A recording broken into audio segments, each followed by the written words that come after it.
This afternoon, we have a full-blown press con with the initiative of the National Citizens Movement for Free Elections. We have here in our front our national chairperson in the name of Sir Lito Aberia. And of course, part of this press con is the presence of our Secretary General, Sir Aberia. Thank you very much, sir. Sir Eric. And if ever we are going now to start the question, before that, we will also recognize the presence of our media, sir. Here in my right side is the representative of ABS-CBN TV, News Online, Thea Abdul Karim. Of course, one of our very active media practitioner in Voice FM, Brado Abdullah. And Brad Jules Dimapalaw of DXMY IFM, and by si by Sheila of by Sheila Cocono by of TMFM, and Caroline Abbas of Radyo Natin FM of Cotabato City.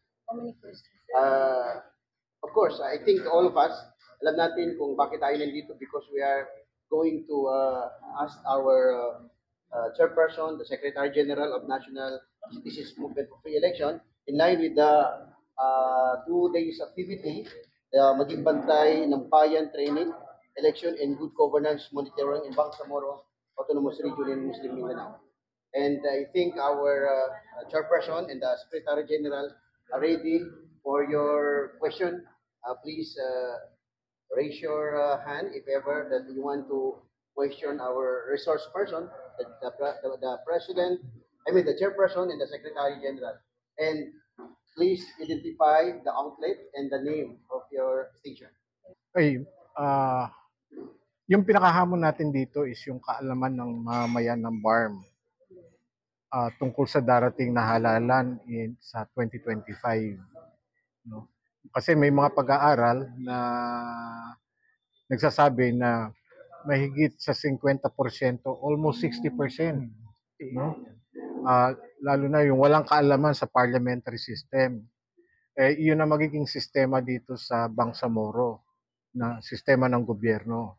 So kailangan maipaliwanag natin sa taong bayan ano ba itong parliamentary system na inadapt ng BARM under the Bangsamoro Organic Law.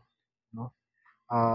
Itong training na dinala namin dito, actually, matagal namin pinaghandaan to kasi pinag-aralan din namin yung mga batas, including yung BARM Electoral Code at saka yung Local Governance Code ng BARM. Tsaka yung iba pang mga issues na pinag-aralan dito para mabuo namin yung training program. No? Yung binanggit na kanina, ito yung training program na maging bantay ng bayan. But this one, itong ginagawa natin dito, one is customized siya para nga masagot yung mga issues o questions tungkol dun sa mga batas tungkol sa BARM. At pangalawa, ito ay isang training of trainers. Dahil ang gusto natin na may tinatawag na multiplier effect at mai-echo, no, maulit ng mga participants dito sa kanya-kanya